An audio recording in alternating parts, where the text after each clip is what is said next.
Nakakatuwa, ang dami. Okay.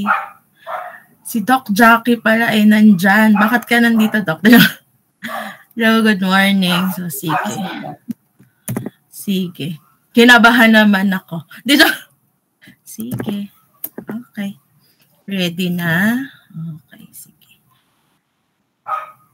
Ang cute nung name pala ng batch nyo, ha? Ikigai, ayaw nyo na ng alibata, ayaw nyo na ng ano ba? Baybayin. Diba? Parang ganun yung uso ng intern ako.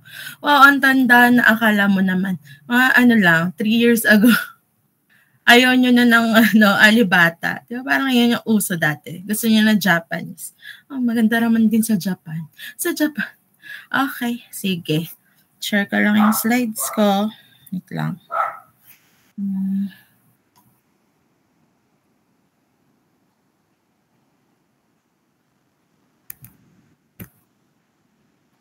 Okay. Kita naman yan, no? I hope. Nakikita nyo naman kung ano nakikita ko. Okay, so ready na. Sana gising pa ang lahat. So again, good morning everyone. No? Naririnig din naman ako. No? I hope may energy pa ang lahat to listen. Oh, thank you. Ano ba, na-reveal tuloy pati ata yung age ko nilagay. Hindi naman. Oh, thank you. Kahapon pa yung birthday ko pero late na sila bumate. No, again, I hope may energy na kayo to listen. Mahaba pa ang araw, no? Medyo mahaba pa ang araw pero tayo mag-focus doon. Kayang-kaya nyo yan. So, again, I am Doc Hershey, no? For those na hindi naka-attend ng orientation kasi I'm sure nakita nyo na yung pagmumukha ko during the orientation kasi ako, di ba, kami, yung anong pinagawa ko, nagpa-raffle and nagpa-game. So, nautusan lang naman. Hindi sa akin galing yung pinamigay, ha. May sponsor yon. So, sana nag-enjoy kayo ng orientation. So, going back, today we will discuss pa rin your, histology. Kung kanina si Doc Mel, epithelial tissue, ang sa akin, your connective tissue. So, wait lang. Sige, let's start. So for our objectives for today, so first, ano bang dapat yung matutunan? Discuss the components of the connective tissue. Second, classify connective tissue based on its component parts. Third, define. Siyempre, kailangan i-define your connective tissue. Fourth, describe the general characteristics of your connective tissue by paano? Describing its origin, describing its structural components. Kapag sinabing structural components, ano-ano yon? Your cell types, your ground substance, and protein fibers. And lastly, characterize connective tissue proper, adipose tissues, reticular tissues, and embryonic tissue according to their structural component and relate it to their function. Ang dami kong sinabi, pero sige, kaya natin yan. Iisa-isahin natin. So first, what are the tissues? No? Tissues are formed when cells with similar or closely related functions are bound together. Kapag sinabing basic tissue types, ano bang ibig sabihin namin doon? Yun yung epithelial, yung diniscuss ni Doc Mel, your connective, your muscle, and your nerve. So, huwag kayo masyadong ma-stress. Ang i-discuss lang natin for today's video ay, again and again, your connective tissue. Kapag sinabing organs, ano bang important dyan? Organs can be divided into two tissue types, no? Namely, your parenchyma and your stroma. Pag sinabing parenchyma, ano yan? The one responsible for the organ's specialized function. Kapag sinabing stroma, ano to? Supporting role lang siya. Usually, dyan yung connective tissue. Okay. Again, recap lang ng fundamental type of tissues, yan yun. Yung mga pinagsasabi namin, yung mga basic tissue types, yan yun, pare-pareho. So, kanina, diniscuss ni Doc Mel, your epithelial tissue. Ngayon, connective tissue tayo. Okay? So, ayan. In-encircle ko lang ulit. Okay. So, next. So for our introduction kay connective tissue, ano si connective tissue? One of the basic tissues which gives, anong ginagawa niya? Structural and metabolic support. Structural and metabolic support to other tissues and organs of the body. Ano pang role niya? Nasa pangalan na. Connective nga. Siyempre, it also connects other tissues. Okay. Ano pa? So, pag medyo mabilis kasi medyo ganito ako magsalita. Lalo na pag chika, no? Talagang parang medyo mabilis ako magsalita. Pero pag medyo mabilis, sabihan niyo ako mag-raise kayo ng hand. Okay? So, next, no? Connective tissue is again and again, basic type of tissue that forms anong sabi dyan? Continuum with epithelial tissue, muscle, and nervous tissue, as well as its other components to maintain a functionally integrated body. So, kaya sila dinidiscuss na magkakasama kasi kailangan nila ang isa't isa para mag-function. Okay. What are the functions of your connective tissue? Baka may mga nagbasa na. Ay, nilagay ko pala dyan. Dati ko na yung next slide. So, kung nagbasa na, anong functions of your connective tissue? First, ulit-ulit, no? Sinabi ko na, for providing structural support for the tissues and organs of the body. Second, ano pang function niya? It serves as nandiyan na, medium of exchange where nutrients and your metabolic waste may diffuse. Lastly, ano pa? Defense din siya, no?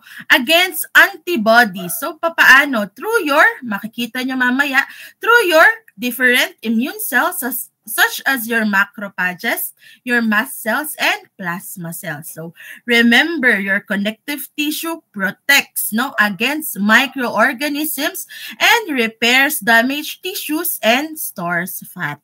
Ang dami kong sinabi, maintindihan nyo maya-maya kung ano yung mga sinasabi ko na yan. Okay, so anong tinuturo ko dyan? So, connective tissue is formed primarily of your, ano bang nakikita nyo dito? Of your extracellular matrix consisting of, anong nakikita nyo dyan? Your ground substance and fibers in which various connective tissues are embedded. So, general features lang ito of your connective tissue, ha? So, unlike other tissues, no, the major constituent of your connective tissue is its, again and again, your ECM, your extracellular matrix. And this extracellular matrix gives, anong ginagawa niya? Bakit siya nandyan? Gives your connective tissue its strength, no? Yun ang kanyang role.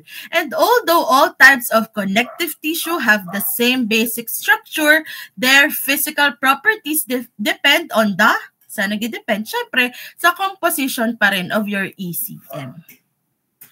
Okay. For the components naman of your ECM, so di ba, sinabi ko na your ground substance. Ano ba yan?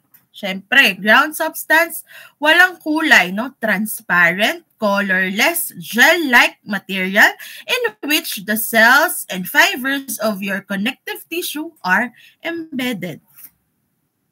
Okay, kay ground substance pa rin. Ano siya? It is a complex mixture of your, nandyan na sa slide, glycosaminoglycans, your proteoglycans, and your glycoproteins. So, remember that your ground substance serves as a lubricant. So, anong ginagawa niya?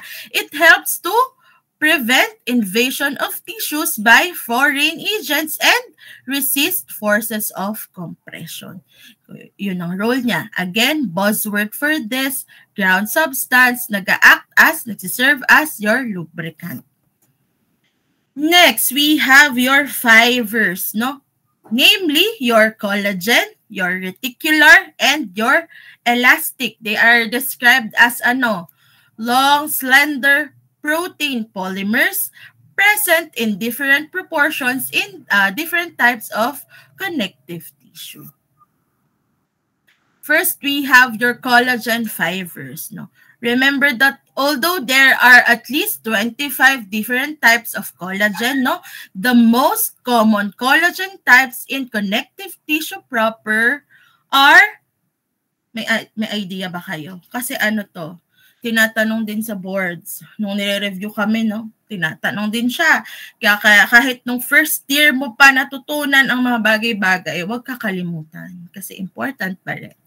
Sige. O sabi ko, meron daw at least 25 different types of collagen. Pero ang syempre, tandaan na lang natin yung most common. Ang dami naman kasi ng 25. Most common collagen types in connective tissue, proper, or blank and blank. Anong type kaya? Sige. Sirat na your type 1 and 3. Pwede nyo rin siyang isulat ng pagganito, ha? Okay. Your type 1 and 3 collagen. So, tandaan, no? Both consisting of many closely packed tropocollagen fibrils. Okay. Next, so collagen fibers pa din, they are produced in a two-stage process, both intracellular and extracellular matrix. So, mga nice to know na lang naman to, no? Collagen fibers, remember then, have great tensile strength, which imparts both what? Flexibility and strength to tissues containing them.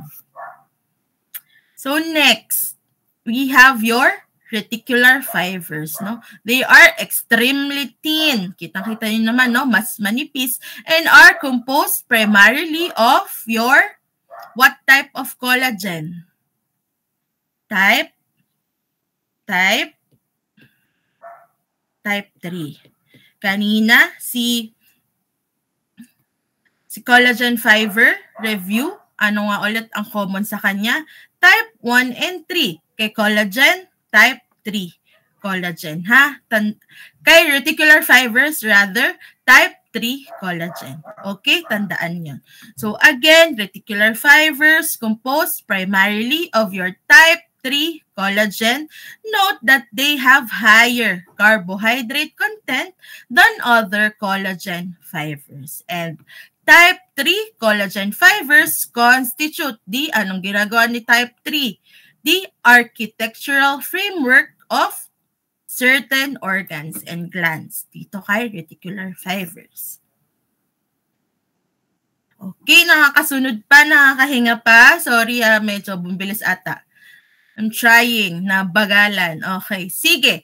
Next is your elastic fibers. They are coiled branching fibers that sometimes form, ano bang nakikita nyo dyan? Loose networks, di ba? Again, coiled branching fibers na nagpo-form ng loose networks. Okay. Sige. Nananakot. So, ayan, ganito kami magtatanong sa practical exam, no? So, ngayon pa lang, mag-practice na tayo. Pag sinabing identify, grabe, no? Practical exam. Ganyan lang makikita nyo. Doc, wala bang choices? Sadly, kapag practical exam, no? Medyo hindi nagpapa-multiple choice. Kaya kailangan talagang kapag, hindi sa tinatakot ko kayo, magpa-practice naman tayo. Kaya pinapakita ko na para masanay na kayo. Kaya kailangan, kahit nakapikit, no? Kahit masasagot agad. Kasi ang kalaban nyo dyan, yung time pressure. No? Kailangan, unang kita nyo palang alam nyo na agad. So, again, sige, sagutan natin to. Pag sinabing identify, so, anong ibig kong sabihin doon? Di lang naman yan ang ilalagay namin, no? Dinadagdagan namin minsan. Pag sinabing identify, dito kayo titingin, ha? Identify the structure pointed. Minsan sinasabi, identify the specimen, identify the organ. Ano kayang isasagot nyo? Ano kaya yan? Hindi kasama si Doc Jackie, Bawal mag-call a friend. Okay. Identify. Ano kaya yan? So, commercial lang to, ginigising ko lang kayo. Para lang makita nyo kung paano tayo magtatanong during the pracs. So, pag sinabing identify the whole structure, ang sagot nyo dito, aorta. Aorta yan. So, makita nyo naman, di ba? Laki. Your aorta. So, pag sinabing identify the fiber present in that structure, so hindi na aorta tinatanong doon. So, ano na? Fibers. Ano pa sinabi pag aorta? Di ba pag aorta? Ayun. Very good, Sophia, no? Correct. That's your elastic fibers.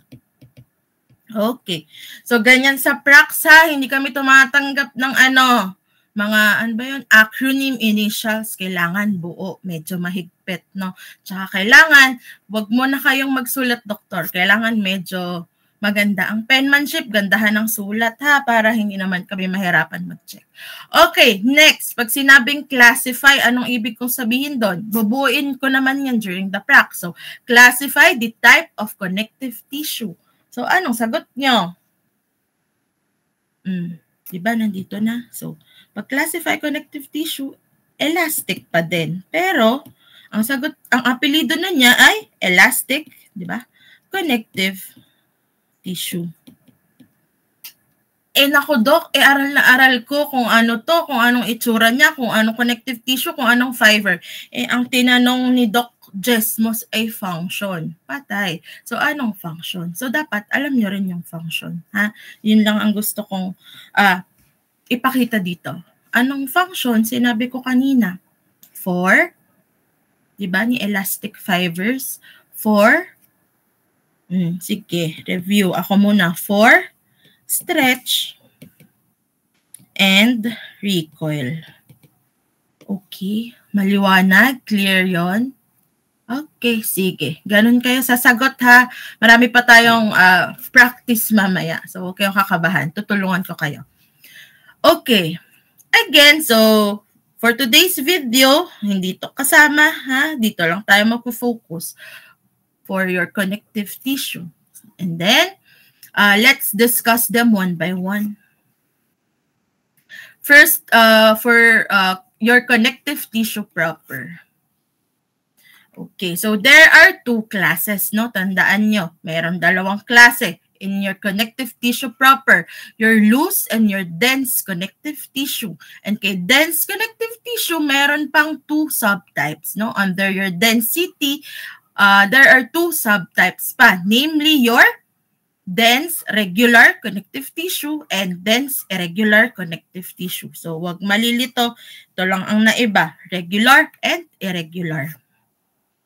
Okay, first, for your loose connective tissue, ano bang meron dito? So, tandaan, no? Ito pa tip, no? Kailangan alam nyo din yung other name kasi minsan, ang dali-dali nung tanong namin, pero gagamit kami ng ibang terms, no? Also known as, yung mga ganyan. So, for loose connective tissue, tandaan, also known as, ano siya? Areolar tissue. So, anong important here? Nakikita nyo? Nasaan si loose? Ito, anong pink din. Ito, no? Your loose connective tissue. No? There is anong nakikita nyo dyan? Abundant ground substance and they are well, vascularized. And they are, tandaan, flexible and not very resistant to stress. So, ano pang nakikita? Mamaya iisa-isahin natin yan. Pang pwede nating makita dyan, collagen, elastic, and your reticular fibers. And take note that immune cells are also present and they support your, diniscuss ni Doc Mel kanina, hindi iba yon. And they support your epithelial cells. So mamaya, aralin natin yung picture na yan. Okay, while your dense connective tissue, nasaan? Ito sa baba. Kanina, ito yung loose. Sa baba, itong dense connective tissue. For your dense connective tissue, anong function niya? For resistance and connection. Again, for your dense, for resistance and connection. Ano bang nakikita natin kay dense? Diba, medyo sparse ang kanyang ground substance and it contains mostly, collagen, no? With, ano pang nakita nyo dyan? Abundant fibroblast, no? Dito kay dense connective tissue, mapapansin nyo, mas marami ang collagen than your ground substance, no? Again, for the classification of your dense connective tissue or the subtypes, your irregular and regular. Pag pinasulat sa pracs, dapat complete. Dense irregular connective tissue, dense regular connective tissue. Clear? Okay, sige. Next, for your dense regular connective tissue, saan? Ay, jump. Okay, sorry. For dense irregular muna. For dense irregular connective tissue, anong napapansin nyo dyan? Collagen fibers are arranged with, medyo magulo, no? With no definite direction. So, kitang-kita nyo naman, no? Medyo magulo or gulong-gulo talaga. They provide resistance from tearing from all direction. And they are found, saan nakikita ang mga dense irregular connective tissue? Found in the dermis of the skin, specifically your reticular layer. So take note of that. Next, kung kanina irregular, ngayon dense regular connective tissue. Ano bang mapapansin natin dyan? Has closely packed collagen fibers with, ano bang nakikita niyong mga nakaganon? With elongated, fibroblast going in the direction of the collagen fibers, no? Saan to nakikita? Anong mga specimen usually? May idea kayo? Found in tendons, ligaments, and aponeurosis.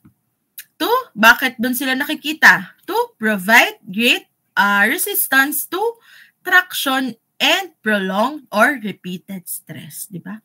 Sa mga part na yun, syempre, kailangan natin ng great resistance talaga sa tendon, sa ligament. So, again, picture above, tingin sa picture is an example of your tendon seen under your microscope. Okay, so again, review. So, tingin, no? Yung kaliwa, regular, yung kanan, irregular. So, for your dense, regular connective tissue, anong nakikita nyo dyan? May mga elongated na fibroblast going in the direction of your collagen fibers. While in your dense, irregular connective tissue, anong nakikita nyo? Gulo-gulo, no? With no with no definite direction, no? Magulo, gulo-gulo. Next, we go now to your embryonic connective tissue. So for your embryonic CT, no, there are two types, no? Namely your mesenchymal and your mucous connective tissue. First, for your mesenchymal connective tissue, ano bang nakikita nyo dyan? There are, ano bang shape ito? Ayan. There are, spindle-shaped, di ba? Spindle-shaped cells na may cytoplasmic processes. And anong napapansin nyo sa nucleus niya? Alin ang nucleus? Ito, yung nasa gitna na parang tuldok. Nucleus, anong shape? Oval nucleus. And the presence of your, ano ba yung mga transparent na yan? Yung mga clear gel-like substance na yan. And the presence of your ground substance, no? Again, kapag ground substance, anong hahanapin nyo? Unstained, clear areas, di ba? Yung sinabi natin, parang gel-like.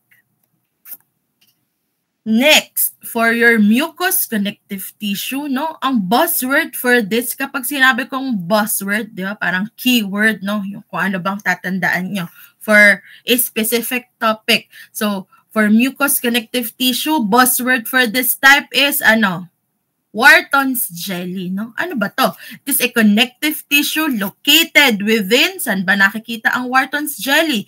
Within the umbilical cord, largely composed of your, hyaluronic acid and chondroitin sulfate, no? Ano bang role ni, or function ni Wharton's jelly? The chief role of your Wharton's jelly is to what? Resist torsional and compressive stresses imposed upon the umbilical vessels during fetal development. So, anong spelling ni Wharton's jelly? Okay, ganyan. So, ano pang makikita natin kay mucous connective tissue? Your, again and again, ground substance, your small amounts of collagen, and, anong nakikita nyo dyan? Your few fibroblast, no? Again, no, picture above is your mucoid tissue. So, ano ba to? So, ano sinabi ko kanina? Buzzword, Wharton's jelly. So, nakikita yon sa umbilical cord. So, ano to?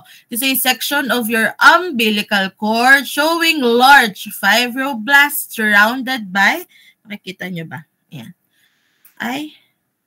Ay, nawala. Sorry. Nasaan na tayo? Yan, sorry na. Okay, so again, so anong nakikita dyan? Large fibroblasts surrounded by large amount of very loose, ano nga ulit ang ECM? Your extracellular matrix. Mainly ground substances that is very rich in what? Hyaluronan with whips of your collagen. Eh, paano, Dok, kapag sa pracs nagtanong, tinuro lang to, anong sasagot ko? ECM or ground substance? Mas specific kasi ang ground substance, so mas safe na isagot your ground substance. Maliwanag tayo doon. So, ito, ayan, ang inyong mga fibroblasts na young pa. And ano pang gusto kong tandaan nyo dito?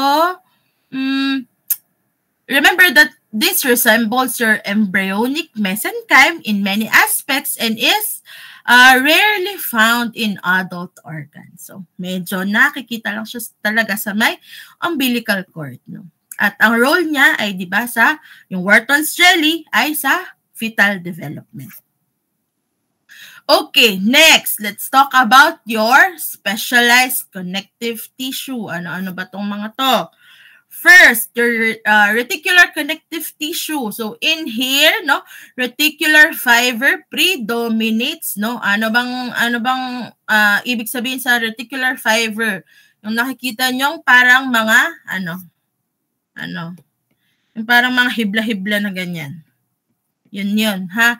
Yung mga hibla-hibla, that's your reticular fibers. And reticular fibers have a special staining affinity to silver salts na tinatawag nating agyrophilic fibers. So, sulat natin. Agyrophilic fibers. Okay, buzzword for this, ha? Tandaan din. Again, reticular fibers have a special staining affinity to silver salts na tinatawag nating agyrophilic fibers. Okay. Next, ito, favorite itanong sa pracs. No? Next is your adipose connective tissue. May idea ba kayo kung ano kaya ang function ni adipose connective tissue? Medyo madali ito. Kaya lagi ding tinatanong. Function? Wala. Yun ako magtatawag, ha. Ayun, si Sofia, parang aral na. De, joke lang. Very good, Sofia. Isang function niya is for thermoregulation. Correct, no? As thermal insulator, other term, no? Pareho lang yon. Thermoregulator, as thermal insulator, pareho lang. Ano pa? May nagchat ba? Ano pa? Baka meron pa. For energy storage. Kyle ba? Daphne? Okay. Correct, no? Lang natin. Ayusin natin para pagsasagot sa pracs. Energy storage or specifically, storage of, ano ba yung adipose? Storage of taba, no? Storage of fat. O, dahil may fat, ayun. Thank you, Rogie Bell. Okay. Bigyan nyo lang ako ng ilang panahon na makakabisado ko din mga pangalan nyo. First meeting, no? Sorry, di ako nakapasok ng orientation. Di ko kayo nakilala masyado. Pero madami pa tayong time para magkakilala. Okay, so sabi ni Rogie Bell, no? Fats daw. So, tama. For storage of fat. Eh, di, ayan na. May fat na. Ano pang isa? Last function kaya. May fat na, di ba? Medyo squishy. Ano na? Ayun. Perfect. Thank you, Lisette, no? And it acts as a cushion. Correct. So, parang mga nag-aral na. Very good kayo dyan. No? Kailangan, as early as now, no? Nag-aaral na. At ayun na, si Doc Mel magsisend na daw ng scheduled for first LE. Ready na kayo mag-exam? Nako. Napangiti, napakamot ng ulo. Kayang-kaya, ready. Okay, so next. Adipose tissue, no? Adipose connective tissue may two types. We have your white and brown adipose tissue. No, hindi naman tayo racist, pero may ganyan talaga. May white and may brown na adipose tissue. So, anong pinagkaiba? So, si white adipose tissue ay may, anong nakikita nyo dyan? May 1 central lipid droplet, no? While si white ay may 1 central lipid droplet, while your brown adipose tissue, anong mapapansin nyo? Andyan sila sa baba. 'Di ba? Mas maliit, smaller with many, 'di ba? Mas marami siyang tuldok with many small lipid droplets and has central spherical nucleus. Okay? Ito si white. Si white ay medyo madalang lang, no? 1 central lipid droplet. Si brown adipose tissue, mas maliit at maraming, nakikita natin? Small lipid droplets. Mas marami siyang tuldok. Okay? Ganun lang aaralin. Diba? Madali lang. Next, nandyan pa ba kayo? Nasa na ko? Huling araw na. So, nakasmile na ang iba. Next, lastly, we have your cells of connective tissue. Okay, this is just to show you, the different kinds of cells in the connective tissue. So, for cell types, meron tayong tinatawag na fixed cells and your transient or wandering cells. So, fixed cells, ano-ano ang nandoon? Your fibroblast, your adipocytes or your adipose cells, your tissue macrophages, and your mast cells. While in the transient or wandering cells, we have your plasma cells or lymphocytes, pareho lang yon. Your white blood cells, your WBC, or your leukocytes, pareho lang yon. So, ayan yung sinasabi ko sa inyo na dapat alam nyo rin yung other names para pag iba ang ginamit nung nagpa-exam, hindi kayo malilito. Okay?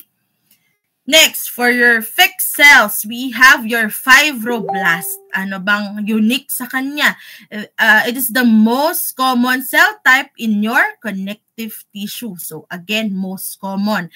And it is a principal fiber-producing cell. So to reiterate, ano bang pinagkaiba ni fibroblast and ni fibrocyte? No?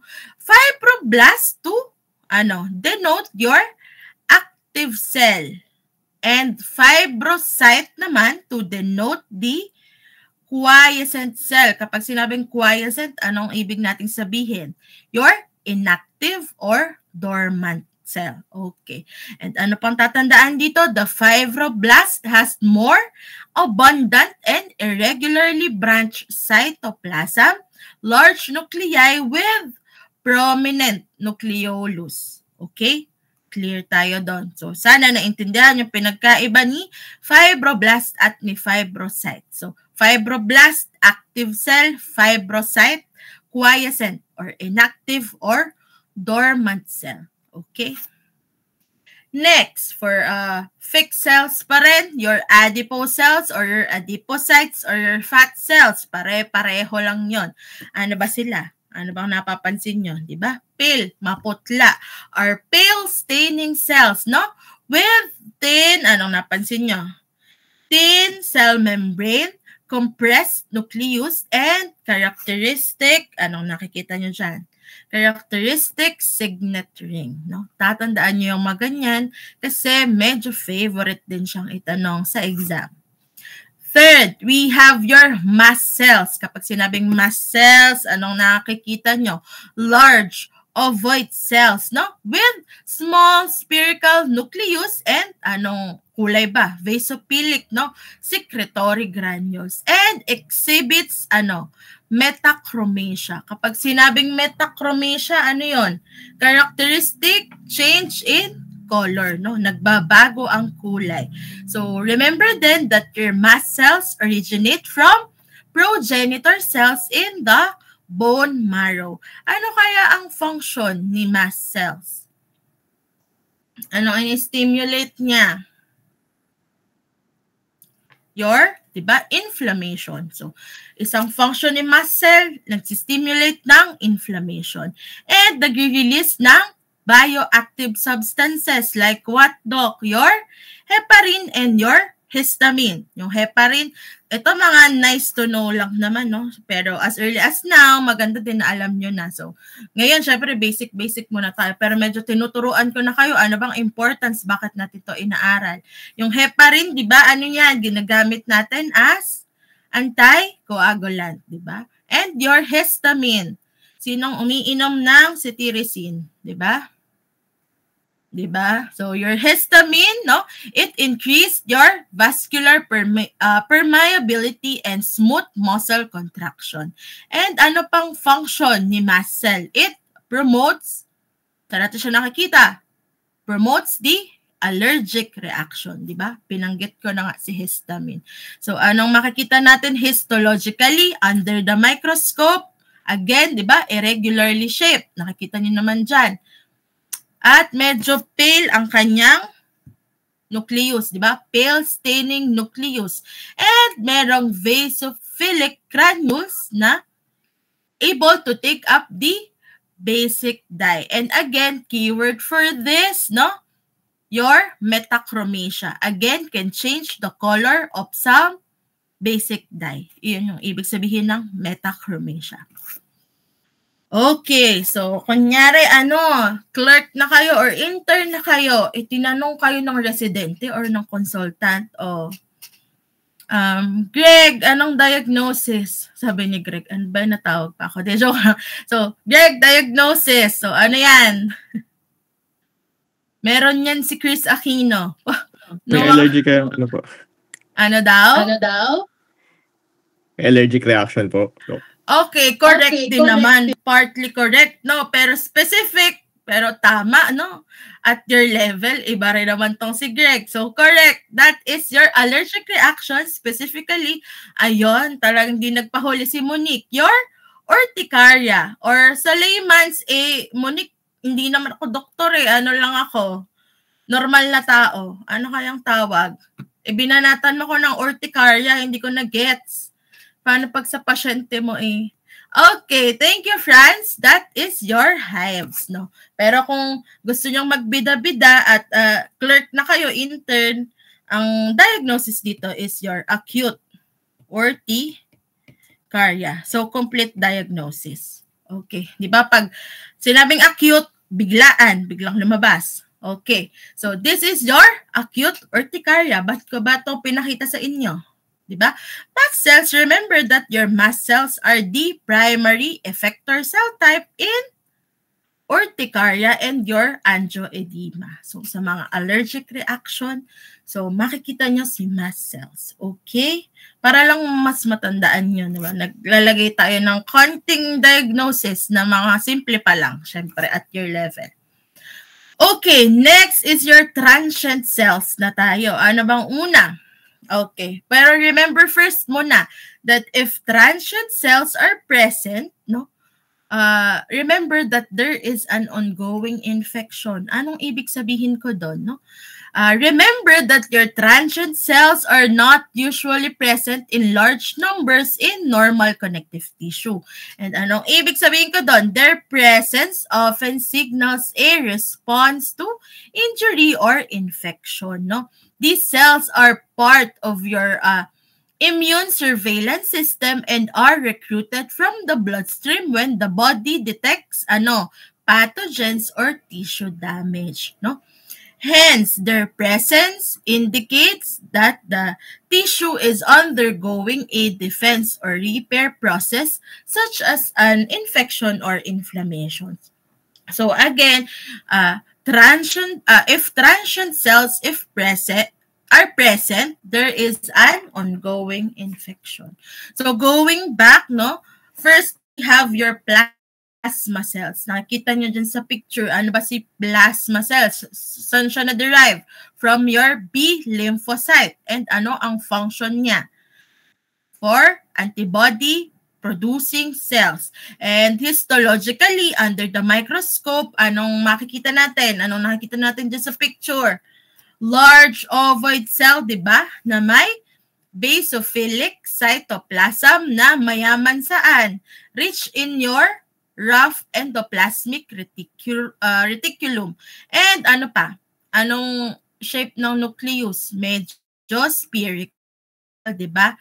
So, sa board exam, no, pag tinatanong yan, kasi sa board exam, no, nice to know, matagal pa naman, pero maganda na malaman yun. Sa board exam kasi hindi nagpapakita ng pictures, no, puro text lang. So, puro multiple choice, no.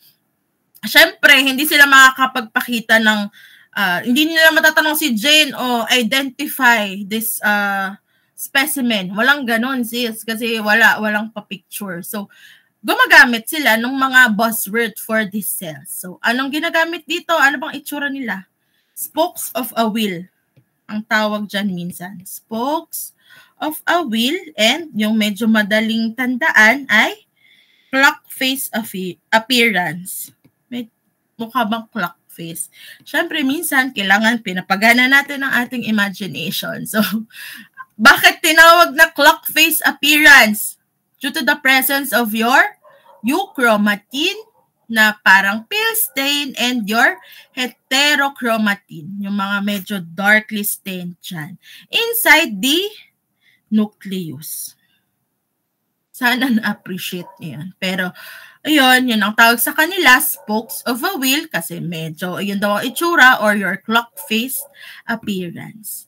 Okay. Next, we have your white blood cells or your WBC or your leukocytes. So, ano-ano ang included dyan? Your neutrophils, your eosinophils, your basophils, your lymphocyte, and monocytes. Kapag sinabing WBCs, ano siya? Constituents of blood, syempre. And remember that your WBCs or your leukocytes migrate from the blood vessels via diapedesis. Diapedesis. So, anong diapedesis? Okay. So, anong ibig kong sabihin? Ano ba tong diapedesis na to?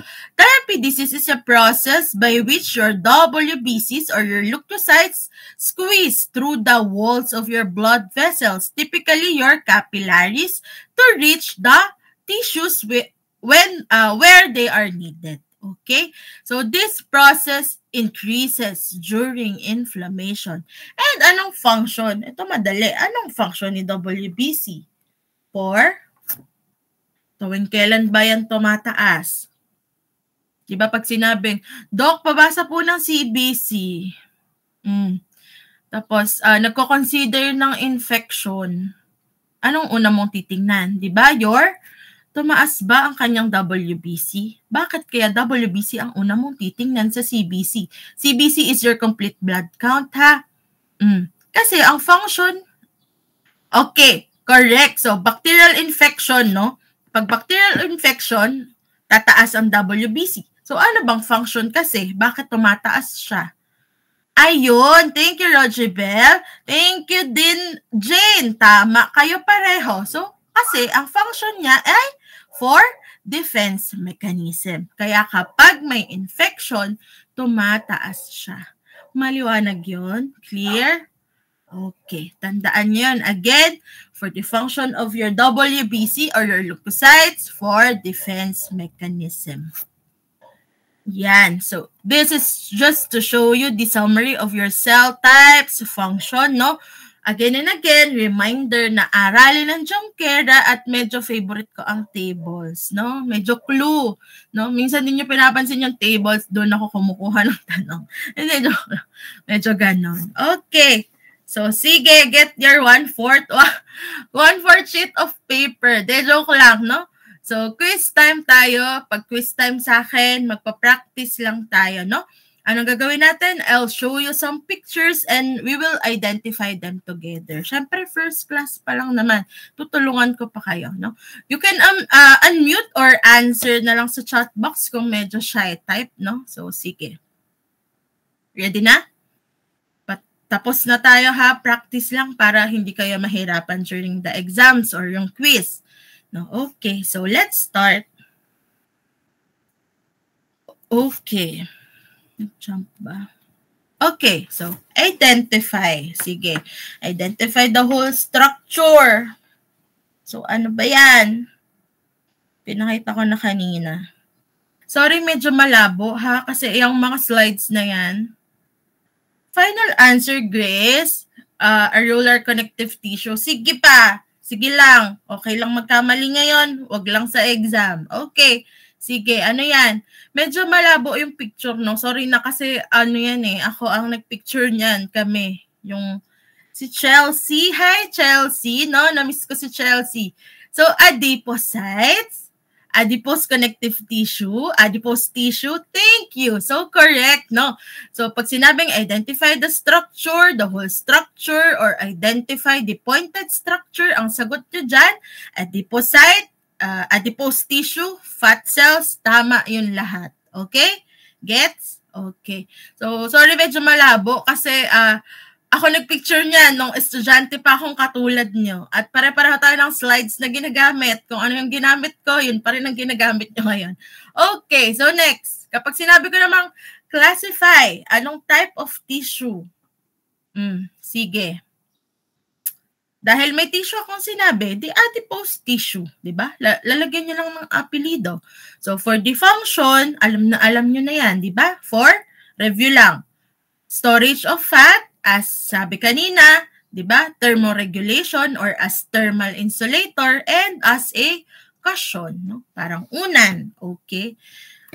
Very good kayo nag-aral na. So, for this, identify, alam nyo na yan eh. Your adipose, again, your adipose or your fat cells. Eh, ano itong nasa, ano tong tinuro dito? Anong tinuturo? This is your, pag specific na tinanong sabi, kunyari, identify specifically. Ang isasagot nyo dyan ay fat globules. Eh dito, anong tinuturo? Ito lang, Ito yung tinuturo niya. Ano kaya yan? Identify pointed structure. Itong in-encircle ko. Erase ko para makita nyo. Ano yan? That is your cytoplasm. Diba? And dito, identify pointed structure. Ito pinapa-identify niya. Ano kaya yan?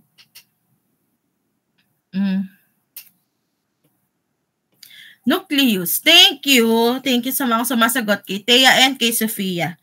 That is your nucleus. Okay. Next. Nakakasunod nasusundan nyo kung paano tayo mag-a-answer.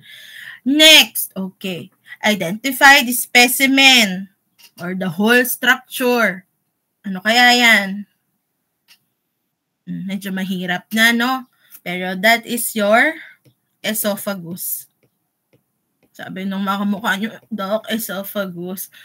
Ano niya yan? Sa practice lang. Siyempre, sa una, medyo, ano yan, Doc? Kaya kailangan, tititigan nyo si John Kera. Kahit natutulog kayo, nandyan si John Kera. Okay? So, again, pag sinabi, identify the whole structure, identify specimen, answer will be esophagus. Eh, ano yung tinuturo dito? Identify pointed structure. Classify what type of connective tissue. Pwedeng ganyan ang mga tanungan dyan. Ano yan? That is your, di ba, parang loose, di ba? That's your loose connective tissue. Okay. So, sa pracs, dapat kompleto Ako lang gumagamit ng CT para lang mabilis tayo ngayon. Again, that is your loose connective tissue. Next, identify specimen or identify the whole structure. That is your, ayan. Mukha ba siyang skin? Okay, that is your skin. Specifically your, ano ba yan? Epidermis, dermis. That is your dermis. Okay? Pag sinabing classify the type of tissue or sinabi, identify what type of connective tissue. That is your, ano bang itsura? Mukha ba siyang loose? Mukha ba siyang dense? Mukha siyang dense? Okay, thank you Josephine, Rajibel, and Jane. Correct. That is your dense connective tissue. Kulang. Diba? Pag sinabing dense, may regular or irregular, ano yan? Mukha ba yung regular? Hindi, diba? So, irregular yan. Irregular connective tissue. Okay, sana nakakasunod tayong lahat, ha? Okay. Okay, this is just to show you, no, another slide of your dense, irregular connective tissue. So, meron na yung mga label. So, aralin na lang. Okay, balikan. Next. Okay. Identify specimen or organ. Medyo mahirap. So, pag sinabing specimen, sige, ako muna. Ano lang naman ngayon, practice. That is your liver, no? Liver. Sinabi, classify what fiber ang nakikita dyan or identify the fiber na present sa liver. So, anong sagot? That is actually your reticular fibers. Okay? Sinabi, classify type of connective tissue or identify type of connective tissue. Lalagyan nyo lang ng apelyido. That is your reticular connective tissue. Ano bang sinabi ko kanina? Di ba kapag reticular fibers, anong type of collagen ang nakikita natin?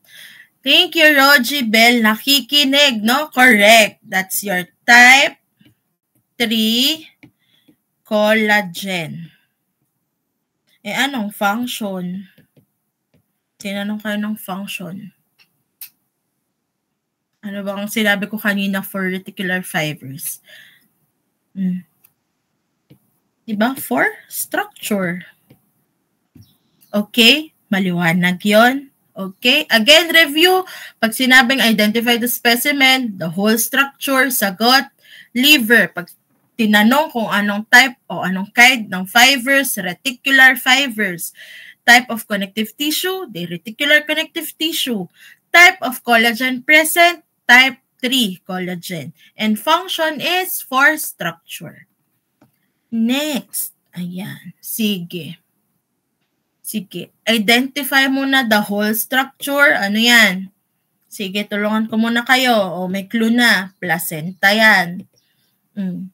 Sinabi, identify the pointed structure. Ano kaya yon? May idea? Pointed structure. That's your... Siyempre, nasa placenta ka na. Minsan kapag medyo hindi ka confident, diba, sa pictures, nag-aral ka, medyo may clue ka na, no? Ang tawag namin doon ay medyo intellectual na panghuhula, diba? Nasa placenta ka na, ng hula. Ano yung pinopoint na structure? The chorionic villi, diba? Chorionic villi. Tinanong ka pa ulit, classify or identify what type of connective tissue. Saan nga natin ito nakikita? Sinabi ko kanina, anong type of connective tissue? Your mesenchymal connective tissue. Okay? Nakakasunod doon? Sana, ha? Okay. Sige. Next. Sinabi, identify specimen, identify the whole structure. Ano yan?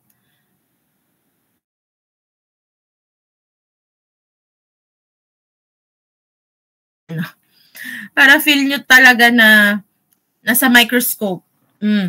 Identify. Wala. Hula. Sige, pwede pa manghula ngayon. Okay. Wala. This is your, diba, tendon. Tendon yan, pag ganyan yung itsura.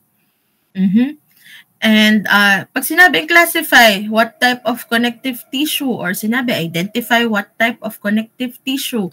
Diba, pag sinabi nating tendon, nakita nyo din dyan? That's your, loose ba yan? Diba, hindi? Okay, thank you, Lisette. Dense connective tissue. Kaso, Lisette, pag sinabi mong dense connective tissue 0.5 lang. So si Jane ay may 1 point. Ganon sa prax ha. Kapag dense connective tissue, partly correct, pero sayang ang 0.5. So, ang isasagot nyo, dense, kailangan kompleto. Regular connective tissue. Okay? Sige. Ito. Ano kaya yan? Sige. I-dissect natin to ha. Ito na yung pinakita ko kanina, di ba? Ito yung loose connective tissue and then ito yung inyong dense connective tissue. Di ba? Kapag loose connective tissue, review na lang ito ha. Ulit, bakit loose? Di ba? Loosely arranged kasi yung collagen fibers. And anong makikita nyo? Maraming abundant ang ground substance and maraming cells, no? Numerous cells din ang nakikita nyo. Merong fibroblast, merong some immune cells, and appears medyo bang itsura? Medyo mas lighter, no? Mas maputla, mas pale, and less dense, no? And ulit ang function ni loose connective tissue? It provides support and flexibility found around your blood vessels, your nerves, and organs. While your dense connective tissue, di ba, itong nasa baba, ano yan? Bakit tinawag na dense, di ba? Mukha naman dense, no? Densely packed ang kanilang collagen fibers arranged in, di ba, parallel fibers, and merong flattened fibroblast nuclei squeezed between fibers, and it appears medyo mas darker siya and more compact, no? Okay, so itong picture na to, no, great example ito ng transition of your between your loose and dense connective tissue, no? Often seen where flexibility and strength are both required, such as saan? Saan ba nagre-require ng flexibility, pareho, and strength? Such as the dermis of the skin or around your organ capsules, no? Okay, so tandaan ulit for your loose connective tissue, anong ating dapat tandaan doon? Your flexibility and space for exchange, no? Medyo tatandaan nyo yung parang packaging tissue, and your dense connective tissue, tensile strength in one direction. So, think of your tendons and ligaments. Okay? Clear yon? Clear tayo doon? Okay, questions, clarifications, violent reactions. May violent reactions ba? Wag naman. No. Okay, so questions. If may questions or syempre pag ganyan na parang na-overwhelm, ang dami info, overload. So, sige, okay lang yan, naintindihan ko. Kapag nag-aaral na kayo at parang medyo ang gulo na guluhan, pwede namang mag-email, ha? Okay? Sige. If not, so let me just share these quotable quotes, no? I've seen, nakita ko while nag-scroll ako ng Facebook, ano bang sabi dyan? Sa mga napapanood natin sa balita, ano talaga naman mga flood control projects, napapanood nyo ba yun? Oo, kasi medyo nakakagalit, no? Kasi taga-Hagonoy, Bulacan ako, di ba? Binabaha talaga kami. And nakakalungkot. Pero sabi dito, ano ba yan? Instead of saying, I have to do this, say I get to do this, no? We do know that everything is a privilege. Tapos, ninanakawan lang tayo. O, dami kong hugot. But, di ba, in medicine, no, we acknowledge that not everyone has the, chance or capability to do what we are doing. So, di ba, hindi lahat, nakakapag-aral na katulad nyo. Maraming gustong mag-aral, maraming gustong maging doktor, pero hindi nila kaya kasi hindi rin biro ang ating tuition, hindi ba? So, what do we do? So, anong gagawin natin? So, we make the most out of it. Ha? So, alam kong medyo nakaka-overwhelm, no? Parang ang dami agad nangyayari, Dok, parang second week pa lang ba? Ganun talaga, no? Pero, masasanay din kayo, no? Tsaka para sa inyo yan and para din sa future patients nyo na, di ba, gagamutin nyo in the future. Okay. Sige. So, if wala ng questions, ito ang aking references and yung slides ko, ibibigay ko ba? Siyempre, ibibigay ko. So with that, thank you for listening. So questions, wala na. Wait lang. I-off ko lang para makita ko kayo. Okay. So, sana may natutunan kayo kahit medyo ang dami na nangyari, no? Umaga pa lang, may hapon pa. Sige, so 11. So, medyo early lunch, no? Para makapahinga pa at makahinga-hinga pa bago magturo si Doc Jesmus mamaya. Tama, no? Mamaya ay radio ba? Oo. Kaya nyo yun, no? Pero talagang yung mga x-ray, hindi talaga for me yan eh. Pero kailangan nating aralin at kailangan nating pagdaanan. So, sige, wait lang ha. Smile kayo at mag-screenshot ako ulit kasi baka may mga iniwan na ako sa ere. Okay. Okay, sige, isa pa. Okay, thank you. Nakakatuwa, ang dami nyo, no? Parang kayo yung pinakamadami na first year. Na magsama-sama tayo hanggang maging na kayo, doktor na kayo, huwag nyo na kayong iiwan. Wala nang magda-drop, okay? Parang may mga nag-drop, no? Nakakalungkot. O, sige. Wala lang questions? Sige na, let go ko na kayo at madaldal ako eh. Baka mamaya pa tayo matapos. Okay, so mag-lunch na, mahiga muna, mag-nap, pero mag-alarm kayo, ha? Baka di kayo magising. Pagalitan tayo ni Dr. Ha? Magpagising sa klase. Greg, ba't naririnig ko yung sarili ko? Okay.